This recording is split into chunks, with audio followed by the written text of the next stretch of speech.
नमस्कार दोस्तों, एक बार फिर से आपका स्वागत है यूट्यूब चैनल एजुकेशनल आईसीएस में। इसमें हमारे चल रहा है अभी कक्षा 10 विज्ञान का 5वां अध्याय, जिसमें आज इसका आखिरी पार्ट है साबुन और अपमार्जक, सोप एंड डिटर्जेंट। वैसे लैटिन भाषा का शब्द है डिटर्जेंट, जिसका मतलब होता है साफ़ करना। अब लैटिन भाषा का शब्द है तो विशेषता तो रहती ही है, कहीं ना कहीं किसी स्तर पे कुछ इसकी संभावना बनती भी है। तो चलिए आज शुरू करते हैं हम सबसे पहले साबुन यानी सोप के बारे में, कि साबुन की विशेषताएं क्या हैं और ये होता क्या है। वैसे सभी जानते हैं सामान्यतः इसका प्रयोग, ऐसा तो है नहीं कोई व्यक्ति अनजान हो इससे, लेकिन हमारे अध्याय में है तो इसके बारे में भी बताना ज़रूरी है, जिससे अपना कोर्स पूरा हो सके और अपन उसको बेहतर तरीके से कवर कर सकें। अब देखा जाए तो साबुन काफ़ी प्राचीन समय से ही काम में लिया जाता रहा है, यानी कि सबसे पुराना अपमार्जक कह सकते हैं इसको। और इनमें विशेषता होती है कि कार्बन की 12 से लेकर के और 18 तक की श्रृंखलाएं इसमें होती हैं, यानी कि काफ़ी कॉम्प्लिकेटेड भी कह सकते हैं और लंबी भी जटिल श्रृंखलाएं भी कह सकते हैं। जो इसमें स्टेरिक, पॉमेटिक, ऑलिक अम्लों के जो सोडियम अथवा पोटेशियम के जो लवण होते हैं, वे वसा अम्लों को सोडियम हाइड्रोक्साइड यानी OH या पोटेशियम हाइड्रोक्साइड के जलीय विलयन के साथ गर्म करके और तब बनाते हैं, और ये क्रिया कहलाती है साबुनीकरण। इसमें होता क्या है, जैसे हम इसमें देखेंगे CH2COOR। अब इसमें ये एक समूह है जो वसीय अम्लों में होता है और फिर ये इस तरह से जुड़ा रहता है। इसमें CH, ये इसके वसीय अम्लों के समूह हैं।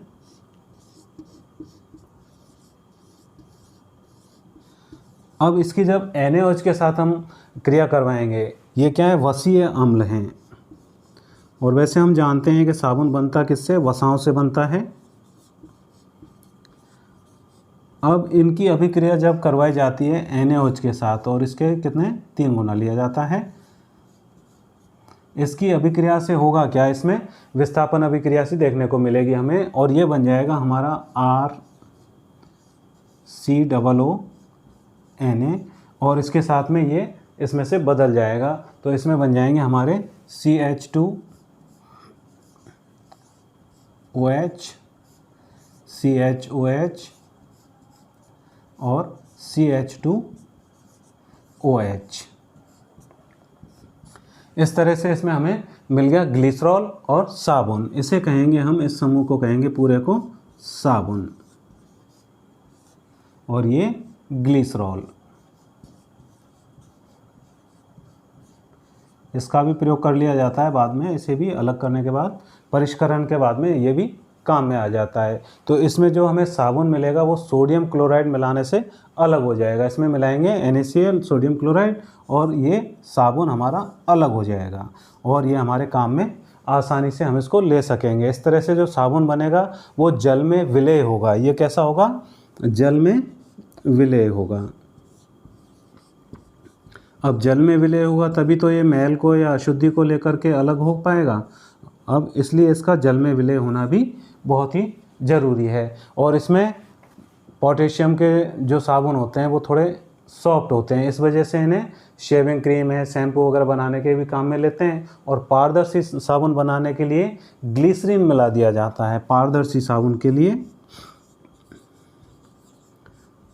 भाई किसी कंपनी का प्रचार तो कर नहीं रहा हूँ, लेकिन बताना है आपको। जैसे आपने देखे होंगे पियर्स वगैरह और कुछ ऐसे कुछ साबुन आते हैं जिनमें ग्लिसरीन मिला दिया जाता है।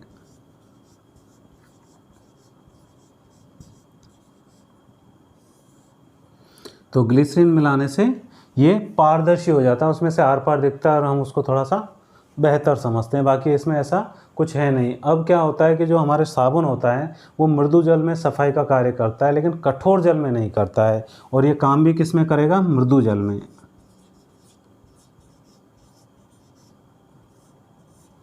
यानी कि जो हमारे सामान्य पानी होता है, मीठा पानी, उसमें ये काम करेगा। इसमें कठोर जल जिसमें कुछ लवण वगैरह अधिक मिले हुए हों, जैसे कैल्शियम के लवण हैं, मैग्नीशियम के हैं, ऐसे कुछ आयन होते हैं, तो वो क्या है, सोडियम अणु को, इस वाले पार्ट को वो प्रतिस्थापित कर देते हैं, इसमें से Na+ को निकाल देते हैं। उसके वजह से वो एक तरह से लवण जल में अघुलनशील हो जाता है। उस वजह से अवक्षेपण बन जाते हैं, कुछ प्रेसिपिटेशन से बन जाते हैं, जिनको हम कह सकते हैं छोटे छोटे गंदले गंदले से रोए जैसे, जिसकी वजह से वो सफाई की अच्छी क्रिया नहीं दे पाता है। इसके लिए फिर हम क्या करते हैं, अपमार्जक का प्रयोग करते हैं, जिससे थोड़ा सा हमें बेहतर परिणाम मिल सके। तो आप इसको थोड़ा सा चाहें तो स्क्रीनशॉट ले लें। आइए अब देखते हैं हम डिटर्जेंट के बारे में। अब डिटर्जेंट में क्या होता है कि दो तरह की श्रृंखलाएं होती हैं, एक तो सोडियम एल्किल सल्फेट और जिस आर समूह ओ SO3 नेगेटिव पार्ट वाला और Na पॉजिटिव पार्ट वाला है, पॉजिटिव चार्ज वाला, और दूसरा होता है एक बेंजीन सल्फेट, यानी सोडियम एल्किल के साथ में बेंजीन जुड़ा रहता है इसमें, जिसको हम जानते हैं वैसे तो नॉर्मली C6H6 होता है, लेकिन यहाँ पर एक H के स्थान पर ये जुड़ जाता है आगे समूह के रूप में, और यहाँ पर वापस से वही SO3- और Na+ वाला समूह जुड़ा हुआ है। अब इसमें जो बनेगा वो उससे सल्फोनेट बनेंगे। वैसे डिटर्जेंट क्या है कि दोनों ही तरह के पानी में काम आ जाता है, मृदु जल में भी काम आ जाता है और कठोर जल में भी काम आ जाता है। मृदु जल और कठोर जल दोनों में ही ये काम अच्छा करता है। इस वजह से इसका कारण क्या है कि इसमें जो कैल्शियम के और मैग्नीशियम के जो आयन जुड़े रहते हैं वो क्या करते हैं कि वो सल्फोनेट्स बनाते हैं। अब सल्फोनेट्स क्या होंगे, ये सल्फोनेट्स जल में घुलनशील होते हैं। अब जल में घुलनशील होने की वजह से इनमें प्रेसिपिटेशन नहीं होता है, यानी कि गंदले गंदले से जो पदार्थ बनते हैं प्रेसिपिटेट के रूप में, वो अवक्षेपण इसमें नहीं बनते हैं और सफाई अच्छी हो जाती है। इसलिए सफाई में कोई बाधा भी नहीं आती है, कोई परेशानी नहीं आती है। इस वजह से क्या है, जो ये संश्लेषित अपमार्जक हैं वो एक मेन काम और करेंगे, ये बहुत ज़्यादा जल प्रदूषण फैलाएंगे। आसान है सफाई, आसान सफाई तो देंगे, लेकिन जल प्रदूषण का काम करेंगे।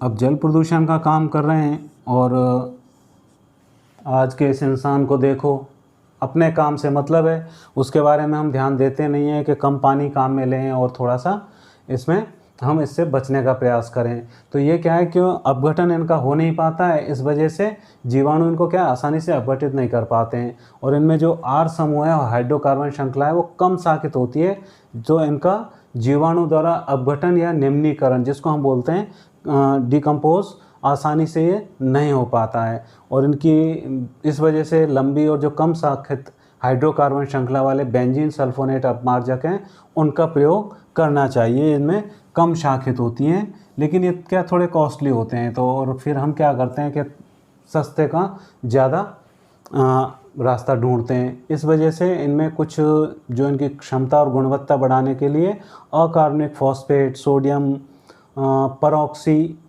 बोरेट, कुछ ऐसे प्रतिदीप्त यौगिक भी मिला दिए जाते हैं। तो साबुन और इनके अपमार्जक के द्वारा जो क्रिया होती है उसे कहते हैं मिशेल बनाकर ये करती है। तो अब हम देखते हैं मिशेल का निर्माण कैसे होता है और साबुन से शोधन की क्रिया। तो इसमें हम देखते हैं मिशेल की क्या क्रिया है, साबुन और अपमार्जक द्वारा। पहले देखते हैं मिशेल निर्माण।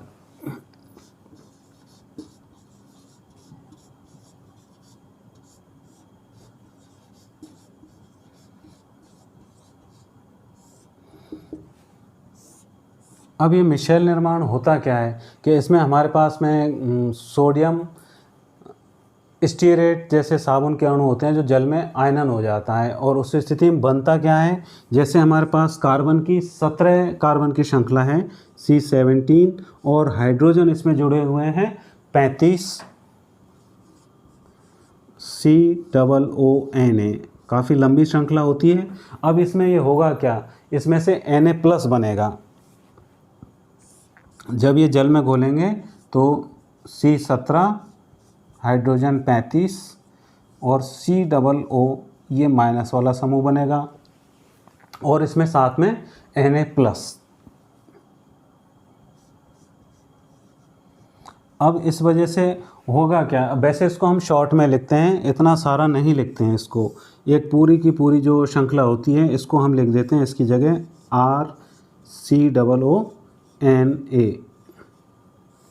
और फिर ये इसको शॉर्ट नोट में रखने का तरीका है और कुछ नहीं है इसमें, ऐसा कि हम इसमें कंफ्यूज हो में RCOO माइनस और Na प्लस दोनों एक ही तरीके हैं। जैसे हम किसी बड़ी संख्या को भी तो लिखते हैं मिलियन, बिलियन या ट्रिलियन में, या फिर हमारे बहुत ही बड़ी संख्या हो तो प्रकाश वर्ष में, वो दूरी के लिए प्रकाश वर्ष का उपयोग करते हैं। तो इसमें जो इनका सिरा होता है ये हाइड्रोकार्बन वाला जो भाग है जल विरोधी होगा, और COO वाला भाग ये वाला, इसको हम इस तरह से भी लिख सकते हैं कि इसको हम पूरी श्रृंखला को हमने बना दिया इस तरह से, और यहाँ पर बना दिया COO माइनस वाला। अब इसमें इसके जो दोनों भाग हैं, पहला तो ये हाइड्रोकार्बन वाला है जहाँ पर हाइड्रोजन और कार्बन जुड़े हुए हैं, तो उसको हाइड्रोकार्बन कहा जाता है। ये होता है जल विरोधी सिरा, ये जल विरोधी यानी हमेशा पानी से दूर रहना चाहेगा, और इसी आधार पर मिशेल बनेगा जो हमारे कपड़ों में से मैल को या फिर किसी चिकनाई को अलग करेगा। इसको कहते हैं हाइड्रोकार्बन वाला सिरा।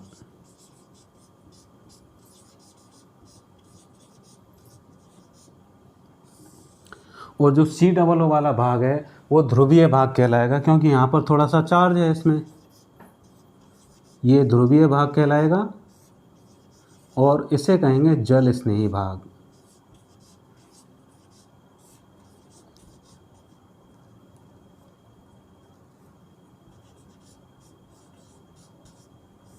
वैसे कहीं कहीं पर इनका एक नाम और देखने को मिलता है, जल रागी और जल विरागी। तो ऐसे कुछ शब्द होते हैं जो कभी अचानक से सामने आते हैं तो हम थोड़ा सा उसमें परेशान होते हैं, तो उनको थोड़ा पहले ही ध्यान में रखेंगे।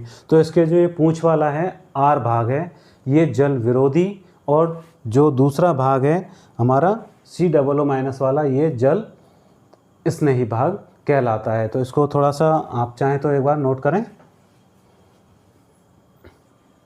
आइए अब हम देखते हैं मिशेल के बारे में। अब मिशेल में होता क्या है, मिशेल का जो प्रयोग है, मिशेल प्रयोग, अब इसमें अभी हमने देखा कि मिशेल प्रयोग में हम इसको जानेंगे कि हमारे जो अपमार्जक होता है या डिटर्जेंट होता है उसका ऋण सिरा तो बाहर की तरफ रहता है, जो ध्रुवीय सिरा है यानी कि COO ऋणात्मक सिरा, जो इस पे जिसको हम कहते हैं जल रागी या जल स्नेही सिरा। इसके दोनों ही नाम होते हैं, जल रागी भी कहते हैं और जल स्नेही भी कहते हैं इसे। अब ये बाहर की तरफ रहता है, और इसका जो हाइड्रोकार्बन वाला भाग है जैसा हमने श्रृंखला में अभी देखा था, जिसको हम डिनोट करते हैं R से। किससे दर्शाते हैं? R से दर्शाते हैं। ये बाहर की तरफ रहता है, अंदर की तरफ रहता है, और इसे कहा जाता है जल विरागी या जल विरोधी। अब इसमें स्थिति क्या बनती है, जैसे हम देख रहे हैं कि इसमें एक कपड़ा है, कोई वस्त्र है, कपड़ा या वस्त्र, इसके ऊपर कोई चिकनाई लग गई, ये है इसमें चिकनाई या वसा। अब इसे अलग करने के लिए जो डिटर्जेंट है वो किस तरह से इसमें अटैच होगा। अब इसमें अटैच होगा इसका कौन सा, हाइड्रोकार्बन वाला ये भाग, हाइड्रोकार्बन वाला ये भाग इसमें जुड़ेगा, और जल अणु में हम देखते हैं कि हल्का सा पॉजिटिव चार्ज रहता है हाइड्रोजन बंध के कारण, उस वजह से ये इसको बाहर की तरफ खींचेगा, और फिर एक तेल की जो बूंद है वो इसके बीच में आ जाएगी और ये मिशेल बन जाएगा। और यही मिशेल का प्रयोग है, मतलब ऑयल को ये अपने बीच में ले करके और पानी में आ जाएगा। यानी कि सभी मिशेल जो ऋणावेशित हैं यानी कि समान आवेशित होते हैं वो क्या करते हैं, अवक्षेपित नहीं होते हैं। इस प्रकार ये क्या करेंगे, गंदे कपड़े को साबुन लगाने के बाद पानी में डालकर जब हम निकालेंगे तो उसमें से ये चिकनाई को लेकर के और अलग आ जाएंगे और उस कपड़े की सफाई हो जाएगी। तो आज हमारा अध्याय पूरा होता है जिसमें हमने पढ़ा पूरा डेली एवरीडे लाइफ में कुछ जो हमारे यौगिक थे जो हमारे काम में आते हैं, कुछ केमिकल कंपाउंड थे, उनके बारे में, उनके क्या क्या नाम हैं, उनके काम क्या हैं, गुण क्या हैं। तो इस सारी श्रृंखला में आज अध्याय पूरा होता है। बने रहने के लिए बहुत बहुत धन्यवाद।